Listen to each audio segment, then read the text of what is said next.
Jovan beland in groot moeilikheid. Arno se vermoedens oor Sanet word beaam en Sanet maak 'n roekelose besluit. Hou vas, want hierdie episodes gaan jou asem wegslaan. Hey almal, dis Jacques van TV-praatjies. As jy nuut is, welkom. En as jy 'n intekenaar is, welkom terug.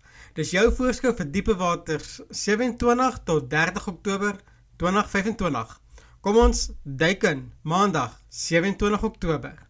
Arno se vermoede oor Sanet raak net sterker en dit kan groot gevolge hê.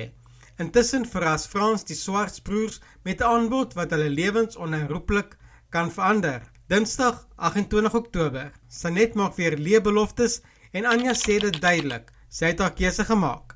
Maar die groot drama is Jovan wat homself in moeilikheid kry en die gevolge kan ernstig wees. Die afgelope paar weke het Jovan baie hand uitgeruk veral hoe hy mense naby hom hanteer.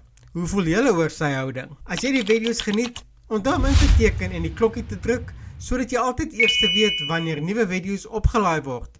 Wat dink julle is Frans se aanbod? Laat weet my in die kommentaar. Kom ons kyk wat verder gebeur. Woensdag 29 Oktober. Jovan se lewe is in gevaar en Gys is die een wat moet help. Zelda verloor haar geduld met Frans, terwyl sy net beloof dat sy dinge gaan regmaak. Maar kan sy ooit haar woord hou? Donderdag 30 Oktober.